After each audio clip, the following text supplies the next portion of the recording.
So long, sad times, go long, bad times. We are rid of you at last. Howdy, gay times, cloudy, gray times. You are now a thing of the past. Happy days, everybody.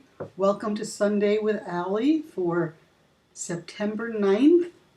Just about a month till Barbra's concert tour begins. Actually, less than a month if you're going to go to the Philly shows. Anyway, welcome to Sunday with Allie, the Barbra Streisand Videocast for September 9th, 2012. And I hope you all had a good week. I had a so-so week.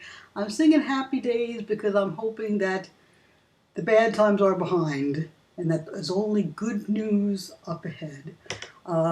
Without going into too much detail, it was not the greatest week in the world for me health-wise. I will be seeing, my doctor this week. Hopefully I'll get some good news. Hopefully I'll be feeling a lot better. But, when you have as much stuff stacked up on your plate as I do, getting sick is a real inconvenience. Not to mention the fact that it's also painful and, well, I don't want to dwell on that. I want to talk about Barbra because that's what we're here for, right? The Barbra Streisand Videocast. So let's start with Release Me. It's just a few weeks before the vinyl version is going to be ready, September 25th. Apparently, it's already being leaked out there in some way, shape, or form. Another couple of songs have surfaced. One made it onto YouTube, Being Good Isn't Good Enough. I am going to talk about that, but I'm going to wait until the end of this broadcast to do it, because if anybody doesn't want to know about it, consider yourself, I'll give you a spoiler alert, okay? So that if you want to be completely surprised and not know anything about my impressions of the song, I'm not going to tell you now. I'll wait till the end of the broadcast. There was a very, very strange early review of the entire album on BroadwayWorld.com. Now, aside from being a very gushy, over-the-top, very complimentary review, it was so badly written and needed so much editing that it was almost painful to read. A lot of people had trouble getting through it. And that kind of obscured the fact that the guy was trying to say really wonderful things about Barbra in it. I just don't think he, I don't think he was a very focused writer. And as a professional editor, I would have loved to have gotten my hands on that manuscript and cleaned it up and made it readable and made it an interesting blog for Broadway World. But attention, Broadway World, if you're looking for an editor, I am available. That's you, Rob Diamond. Anyway, so we'll talk about Being Good Isn't Good Enough later. Meanwhile, we have Richard J. Alexander is booked to be on QVC on September 20th, where he'll be talking about Release Me, and he'll be showing, obviously, the vinyl and the CD, and he's promising that there will be a bonus. Now, my inside sources have told me, actually I should say, they're not my inside sources, just inside sources, have told me that it's going to be, it's not going to be a bonus cut. It's not going to be an extra song, okay? It's going to be something better. But you can't know until you watch the show and order something from QVC. Now, I know a lot of you have had trouble with QVC. I know even myself, somebody had purchased the Love Is the Answer vinyl for me. I never got it. So that's not a great recommendation for QVC. So here's what I think you should do. When you buy something from QVC, and I will say this, when What Matters Most came out and I ordered a bunch of stuff on QVC, including the extra stuff, so I could send it to people overseas, what I did, all that stuff did come through. So the only bad experience I ever had was the Love Is the Answer vinyl. So here's my suggestion. When you call up and place your order, you tell the person who's taking the order that the last time your order was shorted or you didn't receive it or something went wrong. And you ask them to take care, to treat your order with special care. Then take down that person's name. Ask for that person's name and say, Shirley, please, can I have your name, Shirley, and can I use it so that in case this doesn't come, I can call back and say, Shirley promised me that it would? Put the person on the spot. This isn't being mean. This is just consumer advocacy, okay? This is sort of taking care of business. And believe me, if you do squeak a little bit, if you do make the person feel responsible, then you will get better service. So that's my recommendation to everybody. Now, I know it's difficult to watch Richard J. Alexander on QVC because he is just really annoying to watch. But we have to see what he's going to say. I don't think his segment is more than 10 or 15 minutes. I mean, it would be much better if it was Barbra, but it's not going to be Barbra. We also know for a fact that Barbra is definitely not going to be on Katie in the first 4 episodes. So it's not the 10th, 11th, 12th, or 13th of September. So there's still a possibility of the 14th and then the following week. I still think she's going to be the following week. The week of September 17th. Okay? That's my theory. You might want to check out Columbia Records have launched a YouTube channel. And this YouTube channel includes the recent release that was on Barbra's website of I Think It's Gonna Rain Today. And they've done it as a little bit of a video. So I think any future early releases from the album is going to be on this YouTube channel. And it's kind of nice. I mean, it's a good place to go to find it. And I'm sure they're going to try to consolidate all of their material there to avoid people putting stuff up stray, tracks here and there. But, you do what you can. The fact of the matter is the internet is unregulated. People do everything. They get away with everything. It's very, very difficult to stop somebody from putting something out there, which is how Being Good Isn't Good Enough ended up on YouTube. We're getting closer to the guilt trip. I know it seems like we've been waiting and waiting and waiting. And it's true, we have. But this week we saw the trailer and the poster for the Bette Midler, Billy Crystal movie, Parental Guidance, which is coming out Christmas Day. And, it's similar audience targeting, etc., as the Guilt Trip, except for the fact that if you watch the trailer for the Midler Crystal movie, it's kind of cute. It looks like all the jokes are in the trailer, which I always hate. Because if you see that many jokes in a trailer, that usually means that when you see the movie, you've already seen the best jokes. And the movie doesn't have any. That certainly happened with the last Will Ferrell movie I ever paid money to see. Ugh, never again. Anyway, but Bette and Billy, it looked pretty funny. I didn't think they had a tremendous amount of chemistry in what I saw.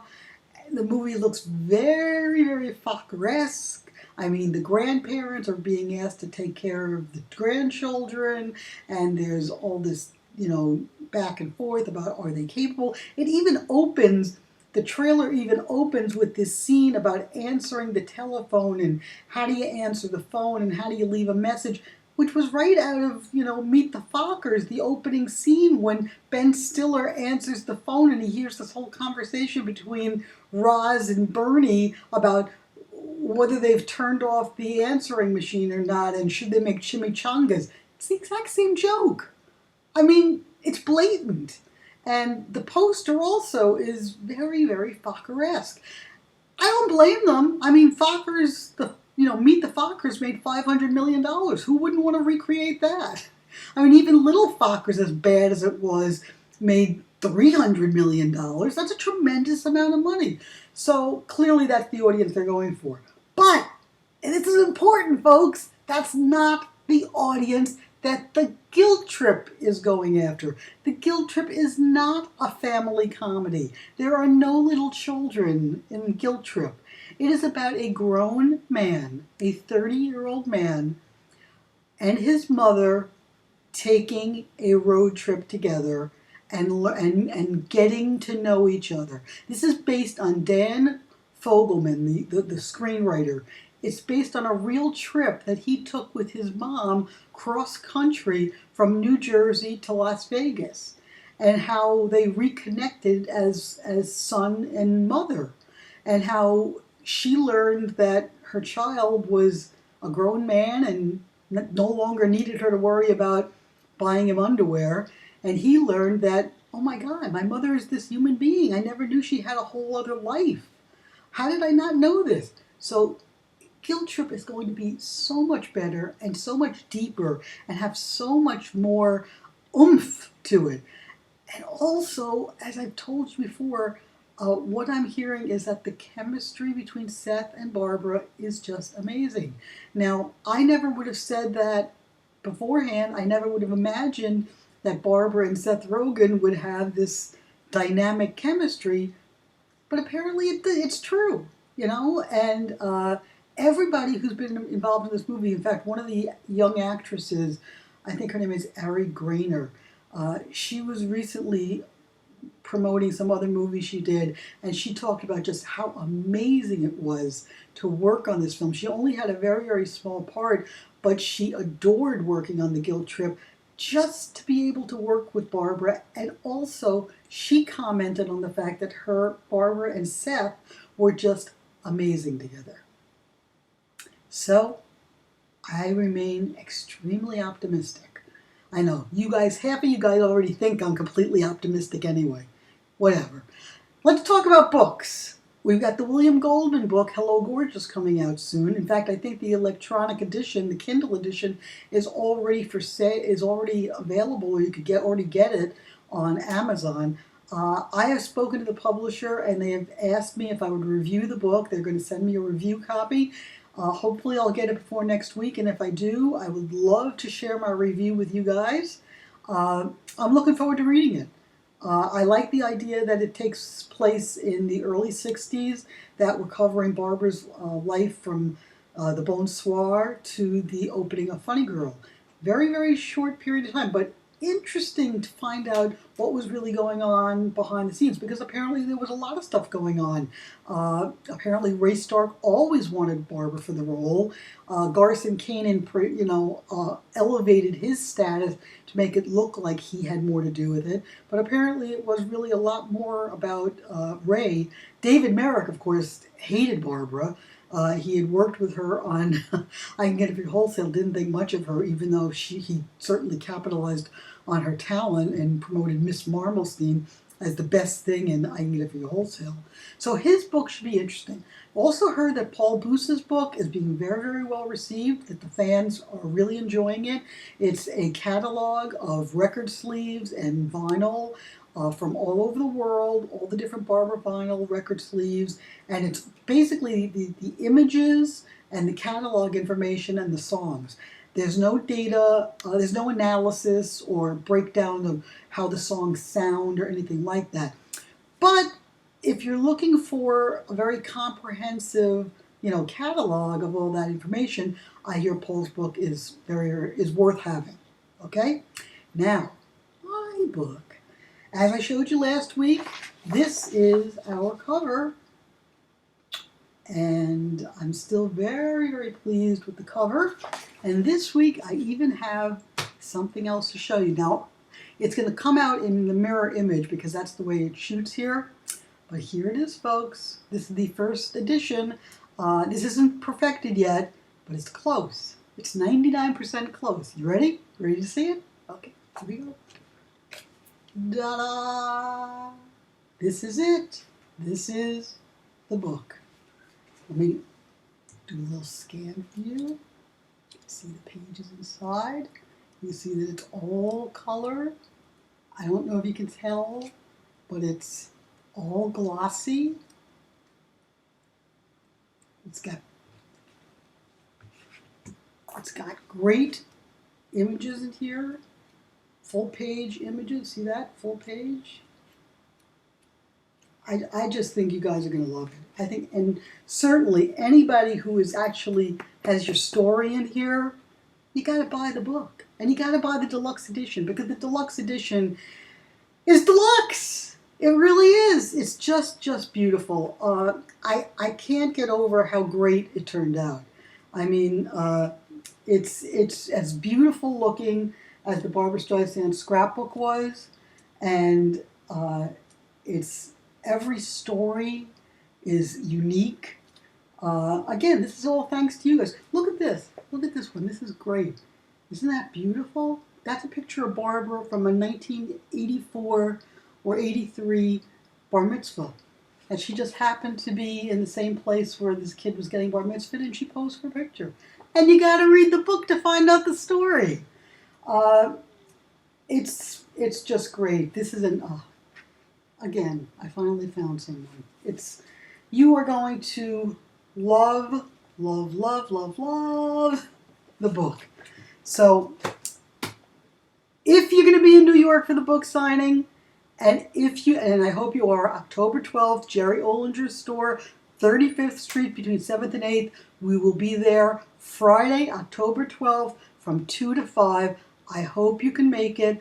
I would love to be able to sign a copy of this book and hand it to you, but you must go to thebarbrafiles.com and pre-order a copy, so I will know how many copies to bring there.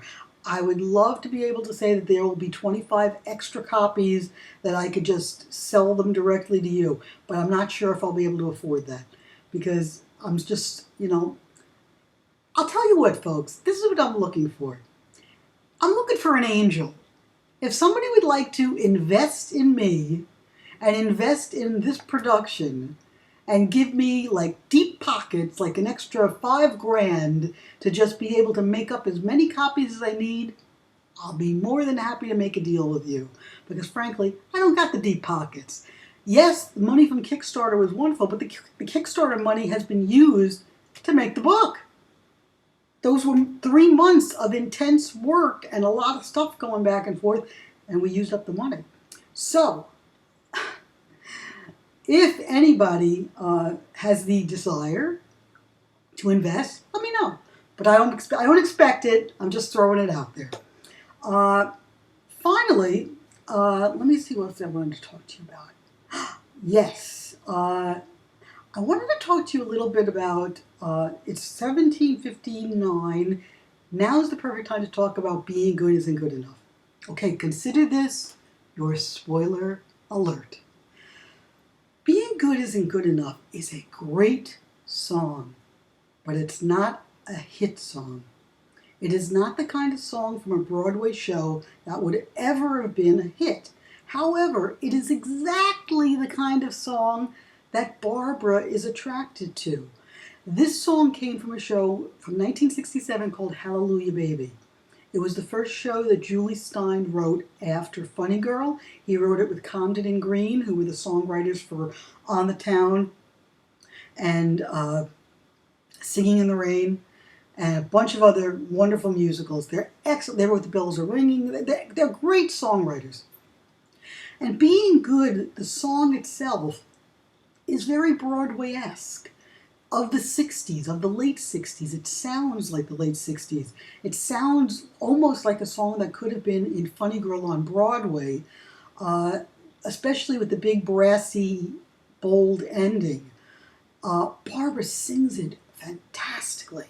I mean, she really belts. This is the Broadway belt. And I love it because she really attaches herself to the lyric. The lyric is it's typical Barbra. Being good isn't good enough. I'll be the best or nothing at all. That's Barbra. You have to remember something about Barbra, and Matt Howell pointed this out on the Barbra message board.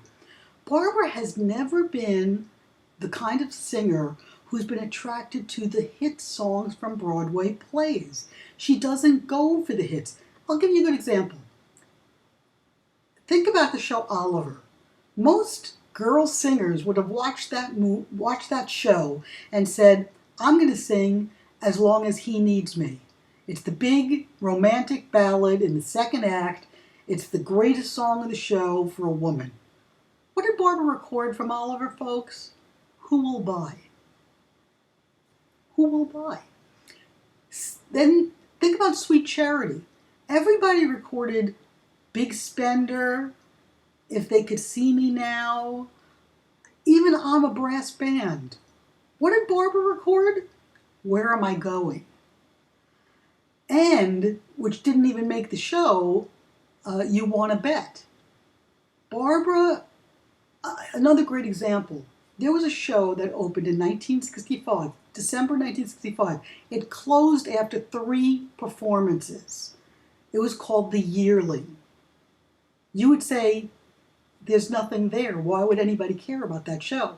Well, Barbra got the soundtrack or got the music from that show, and she found Why Did I Choose You, My Pa, which was also My Love, The Kind of Man a Woman Needs, and I'm All Smiles. Now today, we don't think of those songs and go, hey, they were from The Yearling. No, we look at those songs and say, hey, those are great Barbra Streisand songs. And that's Barbra's reasons. Barbra always looks for songs that she can make her own. That's why in 1962 she wasn't comfortable singing Moon River. All these years later, she didn't manage to sing Moon River on the movie album, but it was never her song. She likes making songs that she can put her stamp on that have not already had the stamp of some other famous singer. So Being Good is a wonderful example of how she approaches Broadway music. I can see why it didn't make the Broadway album, because remember, originally the Broadway album was going to be a double album, and they had to cut it back to one album, and certain things had to go. And I think she was so in love with the Sondheim material that the Sondheim material got precedence over everything. So it's 22:18. I've talked a little bit longer than usual, but I do feel a lot better. You guys always make me feel better when I talk to you, so that's a good thing. And I hope next week I have better news to report. Once we perfect this Barbra Memories, once this copy is all perfect, and it's close, like I said, it's 99% there, just a couple of little tweaks by Steven need to be done. But once it's perfected, it will be going up for sale on Amazon.com and the book patch. So if you're not going to be at the Barbra signing in New York, you will be able to order it probably by the end of the month. But for right now, if you are going to be at the book signing, if you can be in New York, please, I encourage everybody, go to thebarbrafiles.com and pre-order it now, so I will know exactly how many copies to order for New York. And until then, this is Allie Waldman, your very loquacious Barbra Streisand, I don't want to say guru, what am I? Your Barbra Streisand buddy, saying goodbye before we hit the 24 mark, and I hope you have a great week. And until then, bye-bye.